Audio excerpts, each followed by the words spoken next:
Bonjour tout le monde, comment allez-vous? Je pense que ça va, effectivement, le Bitcoin est venu chercher les 35 000 en cassant ce point de résistance. J'avais imaginé qu'on puisse avoir un petit retracement avant la cassure et en fait on est parti d'un coup en fait, hein. On est venu chercher les 35 000. Alors là on voit là, bon je suis sur la plateforme Bitstamp qu'on est venu chercher les 35 200 grosso modo, mais si on prend un contrat dérivé, je pense qu'on est allé plus haut, hein. On va regarder celui de BitGet par exemple. Voilà, 35 850. Donc en fait, voilà, on peut simplement dire que cette zone des 36 000 qu'on attendait, bah ça y est, elle a été touchée. Et pourquoi est-ce qu'on savait que ça allait être un point de résistance? Eh bien parce que c'était le creux, hein, dans les liquidités. On l'a vu à maintes et maintes reprises sur Decentrader, hein, il y avait cette espèce de montagne en gros entre les 30 et les 36, avec justement à 36 un point, enfin un creux, une zone où la liquidité était moins présente. Et ces liquidités en fait c'était quoi? C'était le stop loss de toutes les personnes qui avaient shorté le marché. Donc quand on déclenche un stop loss, ça déclenche un achat sur le marché. Donc par effet crescendo, un achat conséquent va faire en sorte que ça déclenche d'autres stop loss qui eux-mêmes vont procéder à un achat, ce qui va encore faire augmenter le cours et donc déclencher d'autres stop loss. Voilà, c'est ce qu'on appelle l'effet crescendo qui est arrivé aujourd'hui jusqu'au 36 au moment où il y avait moins de liquidité à déclencher. Et donc ce phénomène, on l'observe très clairement, hein, si on se met sur un graphique 1 heure, voilà, on observe qu'en fait la bougie qui s'est enclenchée à cet endroit-là, vous voyez, lorsqu'on a cassé les 32 000 dollars, grosso modo les 31 600, eh bien une bougie s'est déclenchée en moins d'une heure. Alors je pourrais même zoomer, si vous voulez, pour voir vraiment combien de temps est-ce elle s'est produite. Là on est sur du 15 minutes. Voilà, là on est sur du 5 minutes. Donc vous imaginez qu'en 5 minutes, on a eu une bougie de 8% sur le Bitcoin. Ça, en fait, c'est ça l'effet crescendo des stop loss qui se déclenchent à la chaîne, vous voyez. Derrière, évidemment, on pose un top très rapide, on retrace et ensuite on vient de nouveau chercher ce point haut. Et là, je pense que du coup, en 5 minutes, on doit avoir une jolie divergence sur le RSI qui se dessine, ça paraît logique. Derrière, on est peut-être en train de poser un top, mais ça va pas se faire comme ça en 5 minutes, hein. Là, on est sur un graphique beaucoup trop court terme pour le prédire, hein, pour essayer de voir un top. Effectivement, même sur le daily, vous voyez, on est encore sur un enchaînement de bougies vertes. Alors on reparlera du Bitcoin cet après-midi dans l'émission d'analyse technique, on reparlera également de l'altcoin dominance qui chute, il y a encore des opportunités à saisir, mais ça va peut-être pas durer longtemps, hein. Les altcoins peut-être vont poser un bottom par rapport au Bitcoin. Voilà, franchement on va pouvoir vraiment faire des choses intéressantes sur l'émission, je pense, de cet après-midi et ce matin aussi, puisqu'on va parler des actualités du jour, notamment d'Ethereum, d'Injective Protocol et également du Bitcoin, des ETF, comme on le fait un peu comme ça. On divise l'émission en deux parties, une qui sort le matin avec les actualités, une l'après-midi avec les analyses graphiques. Je vous passe la très courte introduction, pensez à vous abonner, à liker si le contenu vous plaît. À tout de suite.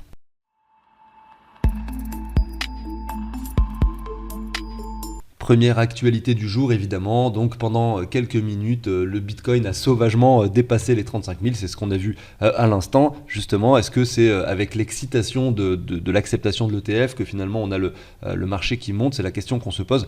Et je pense que oui, c'est ce qu'on a vu hier, hein. Je pense qu'on est en train déjà de pricer l'événement de l'acceptation d'ETF. Je pense que quand la news sortira officiellement, le prix va chuter en fait. On est en train en fait de pricer en avance, ce qui est tout à fait logique puisque tout le monde ne fait que de dire, que ce soit les experts, les professionnels du milieu, de la finance, etc., que la SEC n'a pas d'autre choix que d'accepter en fait cela, probablement avant décembre. Et d'après les spécialistes, avec certitude, hein, en fait, hein, avant le deuxième trimestre 2024. Alors ici, il est inscrit que le Bitcoin a touché les 32, les 33, 34, 35 en quelques minutes, jusqu'à même quasiment toucher les 36 sur les contrats perpétuels de Binance. Bon, on l'a vu sur BitGet, c'était la même chose. Donc effectivement, le Bitcoin revient sur ses niveaux de mai 2022, ça commence à dater, hein, c'est effectivement le temps d'un bear market, 1 an et demi, mai 2022 on casse ce niveau-là par le bas, et maintenant du coup en octobre, fin octobre 2023, on le casse de nouveau par le haut. Enfin par le haut, pas vraiment, on arrive sur le point de résistance qu'on aimerait voir casser. Si on vient chercher les 45, je vous remontre le graphique si vous voulez, mais grosso modo ça ressemble à ça. Et ce qu'on aimerait bien voir en fait, c'est une récupération de cet espace de prix, vous voyez. Pour l'instant on est encore en dessous en fait en réalité, hein. On vient s'appuyer dessus, mais c'est pas une cassure franche en fait du niveau de support justement de mai 2022. Alors que ce soit sur Grayscale ou alors chez BlackRock, énormément de clients potentiels sont présents et disent effectivement à BlackRock et à Grayscale quand est-ce que vous avez l'ETF, il nous faut un ETF pour qu'on puisse effectivement mettre une partie de notre argent dans le Bitcoin. Ça leur semble indispensable d'investir dedans. Malgré tout, ce qu'il faut comprendre, c'est que quand l'ETF sera accepté, sera disponible chez BlackRock ou Grayscale, ces personnes finalement qui vont vouloir investir dans le Bitcoin le feront que lorsqu'on aura un retracement. Ils vont pas acheter le Bitcoin à 45 000 alors qu'il valait que 20 000 il n'y a pas encore si longtemps que ça. Donc c'est pour ça que c'est pas parce que l'ETF est accepté qu'un afflux massif d'argent sera directement injecté dans le marché. Ça sera le cas sur le moyen long terme, mais pas sur le très court terme, je pense. La deuxième news concerne Ethereum et son fondateur du coup Vitalik Buterin qui explique lors d'un discours à Hong Kong que du coup la centralisation du stacking était un problème effectivement pour Ethereum et qu'un problème qu'il fallait résoudre. Alors je ne sais pas si vous le savez, mais quand vous allez stacker des Ethers, il y a beaucoup de personnes qui le font de façon décentralisée. Grâce à Lido et grâce à Rocket Pool par exemple, ces projets-là, vous pouvez du coup contrebalancer ce problème de centralisation, notamment par exemple allez vous-même avec vos 32 Ethers de façon décentralisée les déposer par exemple sur Rocket Pool ou sur Lido, ce qui va vous permettre de faire profiter du stacking à d'autres personnes qui vont l'utiliser en tant que liquid token. Enfin bref, ce que je veux dire c'est que les solutions décentralisées sont présentes et sont en train d'évoluer. Mais la grande majorité des personnes qui vont stacker leurs Ethers et qui n'ont pas 32 Ethers pour créer un nœud du réseau, donc vont devoir les stacker sur Binance ou sur une autre plateforme centralisée. À ce moment-là, vous allez par exemple sur Binance, sur le Earn, vous allez voir un Ether, vous allez gagner 2% annuel par exemple, ou si vous le bloquez un certain nombre de temps, peut-être 3, 4, 5%, je ne sais pas. Mais derrière Binance, ils vont prendre vos Ethers, et ceux d'ailleurs de toutes les personnes qui vont les déposer. Elle est là la centralisation, c'est qu'ils récupèrent les Ethers de tout le monde pour simplement aller eux les mettre dans un nœud et les stacker à hauteur de 8%. Donc c'est comme ça qu'ils gagnent de l'argent aussi sur ce genre de service. Mais là, il y a une centralisation qui s'opère. Donc effectivement, c'est la problématique principale d'Ethereum en ce moment avec le Proof of Stake qui a été lancé. Donc Vitalik expose le problème principal d'Ethereum en disant que ces deux problèmes principaux sont la centralisation du stacking et l'efficacité des transactions. Il parle également des Layer 2 et des problèmes également qu'il y a à résoudre sur ces derniers que je ne vais pas spécialement détailler, mais l'idée de garder donc ces trois dimensions importantes qui sont à la fois la sécurité, la décentralisation et la scalabilité, qui sont les trois éléments indispensables sur une blockchain, mais qu'on a du mal finalement à développer ensemble. Généralement, on arrive à en développer deux sur les trois. C'est ça le problème principal que en fait, la plupart des développeurs essayent de résoudre de façon générale dans la plupart des projets. Bon. Voici une autre news concernant Ether. On a eu donc des whales qui ont acheté 42 000 Ether dans les 3 derniers jours. La news date d'il y a 15 heures, donc en gros dans les 4 derniers jours, on peut dire, effectivement avec un Bitcoin qui approchait à ce moment-là les 31 000, et bien XRP qui avait donc gagné contre la SEC également, on a parlé de cette news récemment, et donc qui avait pris 7% de valeur. Et il a été observé en parallèle sur Look on Chain que 6 whales ont accumulé un total de 42 000 Ethers, soit 71 millions de dollars en 3 jours, dont notamment un qui l'a fait sur Binance, l'autre qui l'a fait sur un DEX, donc à hauteur de 20 000 Ethers achetés avec du coup 28 millions de USDC. Il a acheté l'Ether au prix de 1647. Donc effectivement, maintenant, ça va nous permettre simplement de dériver sur le graphique de l'Ether rapidement, pour vous montrer que voilà, l'Ether, il est un peu timide. Il est un peu timide par rapport au Bitcoin ou par rapport à d'autres cryptos parce qu'on s'établit toujours dans cette zone de prix. En gros, dans ce range, on n'a pas eu de cassure en fait, alors que le Bitcoin, on l'a vu directement sur le graphique en début d'émission, il a cassé un point haut. Ça n'est pas du tout le cas pour l'Ether, qui s'est vachement mieux comporté que le Bitcoin pendant ce bear market dans sa globalité. En tout cas, en termes de graphique, c'est quand même vachement plus joli. Regardez ici, par exemple, on était déjà revenu dans cet espace de prix. Par contre, finalement, depuis quelques semaines, même quelques mois en fait, l'Ether se comporte beaucoup moins bien que le Bitcoin. Je vous montre ça sur le graphique Ethereum Bitcoin. Donc du coup, la pertinence effectivement d'acheter de l'Ether en ce moment, elle est présente sur ce graphique, Ether Bitcoin. Par contre, sur le graphique Ether dollar, c'est un peu encore timide. Il y a la semaine dernière, je crois, on était ici sur le graphique à peu près, et j'avais dit, voilà, l'Ether est mal en point, ça risque de continuer de chuter, etc. Et bien voilà, c'est ce qui s'est produit en fait en réalité. Même si son prix n'a pas chuté par rapport au dollar, par rapport au Bitcoin, là cette fois-ci, on peut le dire, on revient sur un point de support très pertinent, cette zone de prix, avec, regardez, cette mèche ultime un peu plus basse. Oui, on peut encore chuter, mais on arrive dans un espace de prix, dans une zone de prix, en tout cas sur Ether par rapport au Bitcoin, plus que pertinente pour effectivement investir dessus avec du Bitcoin en l'occurrence, tout en sachant que après si cette ligne casse, voilà, il faut toujours raisonner par palier, etc. Mais quand je disais tout à l'heure, par exemple, un nouvel investisseur aujourd'hui, selon moi, ne doit pas consacrer effectivement son argent sur le Bitcoin, c'est-à-dire mettre par exemple 50% de ce qu'il veut investir dans les cryptos dans le Bitcoin. Par contre, en revanche, c'est vrai que sur l'Ether, quand on voit cela et qu'on voit son graphique par rapport au dollar, Et ben là, on peut se poser la question de si c'est pas forcément intéressant d'aller en acheter quand même une somme, on va dire, importante, peut-être 1000, 2000 dollars par rapport aux 10 000. Vous voyez, les 20% sur l'Ether sont tout à fait honorables. Même si c'était beaucoup plus intéressant il y a 2 semaines en termes de valeur par rapport au dollar. Maintenant, si vous voulez l'acheter avec du Bitcoin, ça n'a jamais été aussi intéressant que maintenant. Donc ces whales ne se trompent peut-être pas tant que ça finalement sur leur achat d'Ether qui ralentit depuis quelques temps et qui se retrouve donc sur des niveaux quand même assez bas et qui manque d'intérêt en ce moment, hein, l'Ether, puisque tout se concentre sur le Bitcoin désormais. On en reparlera bien sûr de tout ça cet après-midi.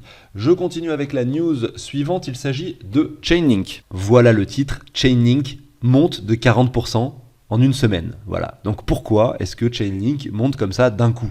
On veut toujours trouver des raisons de savoir pourquoi est-ce que ça monte, pourquoi est-ce que ça descend, alors que des fois il n'y en a pas forcément. Je vais vous montrer un peu cet article. Il parle donc d'une mise à jour d'un système de stacking qui passe de la version 0.1 à la version 0.2, ce qui justifierait potentiellement ce rebond. Alors pourquoi pas, hein, pourquoi pas, ça peut être effectivement un élément de réponse. Malgré tout, moi je vous montre simplement ce graphique. Là, on a une chute extrême qui s'est produite. Là, on a un point de support qui matérialise une zone finalement où en fait les gros investisseurs ne veulent pas que le prix chute plus bas. À chaque fois qu'on revient dans cette zone, en fait, il y a des personnes qui sont présentes pour acheter en masse du Link. C'est pour ça qu'en fait on arrive à établir un range aussi propre sur Link. C'est comme ça que ça se passe en fait, hein. Là, un range comme ça aussi propre prouve à quel point en fait on a des investisseurs qui sont présents pour éviter en fait la chute du prix du Link.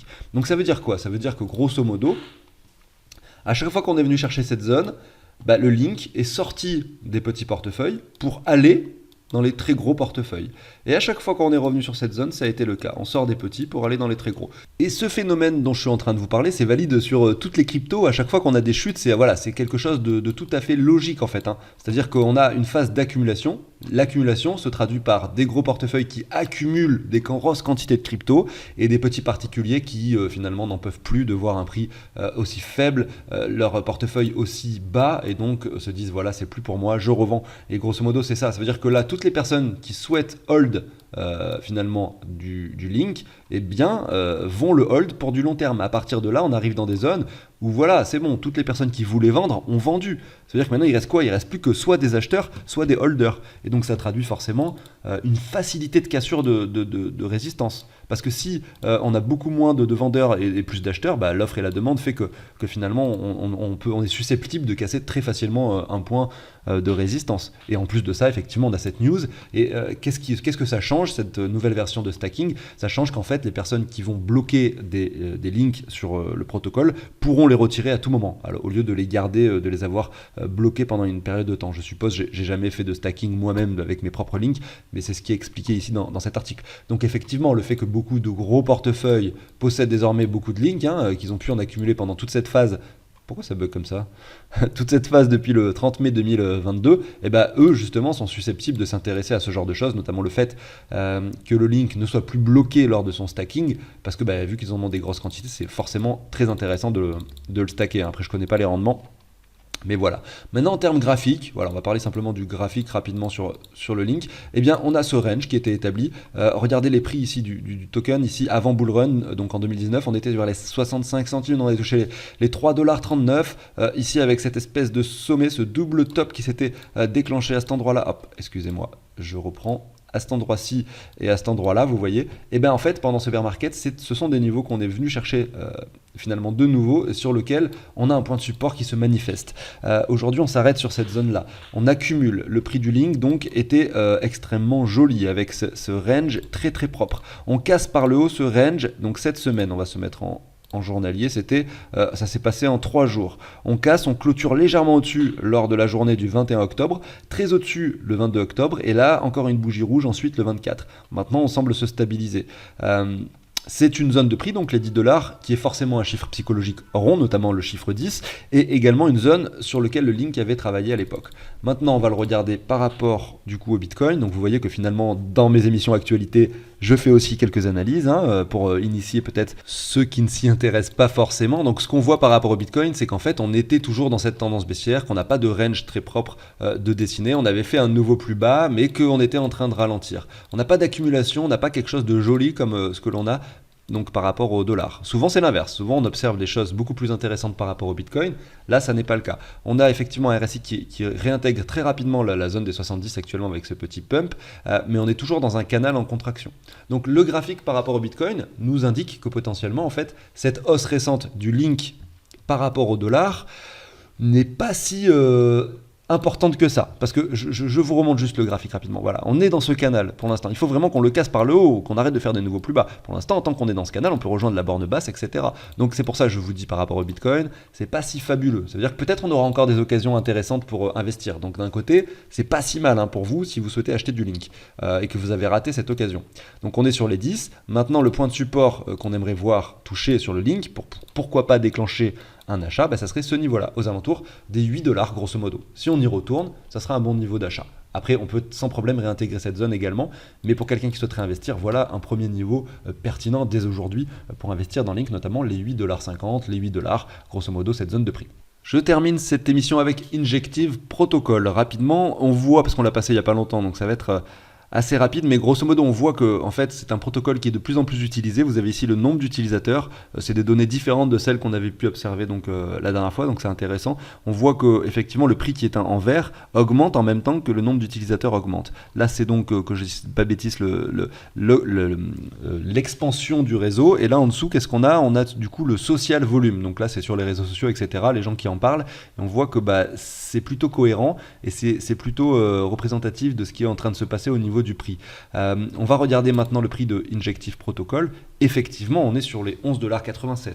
Et je dois vous le dire, parce que moi, je suis tout à fait transparent avec vous, c'est malheureusement une des cryptos sur laquelle je n'ai pas saisi d'achat. Alors pourquoi est-ce que je n'ai pas saisi d'achat? La première raison, c'est que je ne m'y étais pas intéressé pendant cette période, c'est-à-dire que je n'avais même pas regardé cette crypto ou ce que c'était. Ensuite, on a eu cette poussée, notamment en janvier 2023, jusqu'au mois d'avril, on est venu chercher les 10 dollars, et puis ensuite, je me suis dit, cette crypto-là, et c'était pas la seule, il y en avait beaucoup d'autres, sur lesquelles d'ailleurs j'ai pu investir depuis, mais je me suis dit, j'attends quand même un retour intéressant, notamment le retour dans la ZR pour investir. Si ça n'y va pas, tant pis. Et voilà, ça n'y est pas allé en fait. La ZR c'était entre les 4,60 et les 3,17, alors qu'effectivement on a eu un token, Injective Protocol, qui s'est traduit par une compression du prix, et là une cassure haussière directement pour aller chercher les 11,88.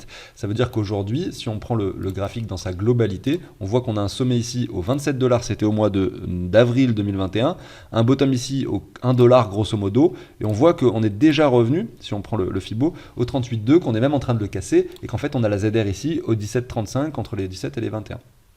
Donc concrètement, les 36 000 dollars pour le Bitcoin, c'est quoi? C'est les 38,2 de Fibo. Donc en fait, on a un token Injective Protocol qui se comporte tout aussi bien que le Bitcoin en réalité, alors que c'est pas le cas de la plupart des cryptos en ce moment.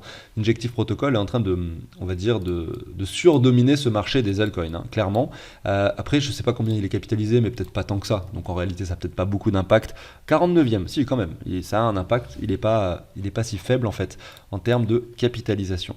Donc à quoi s'attendre? Moi, grosso modo, je m'attends pourquoi pas à un prix qui vient chercher les 17 au 21, notamment si le Bitcoin continue dans sa lancée haussière, mais dans tous les cas, je n'achèterai pas ce token si jamais on vient chercher des sommets sans retracement. Moi, ce que j'attends, c'est un vrai retracement qui s'opère, notamment plus tard, si jamais, admettons, on vient chercher les 61,8, je mettrai un Fibo comme celui-ci, et j'irai pourquoi pas mettre un billet sur Injective Protocol entre les 7 et les 4 dollars, vous voyez, dans cette zone de prix qui sera donc la ZR à ce moment-là. Voilà, désolé pour tous ces grabouillis.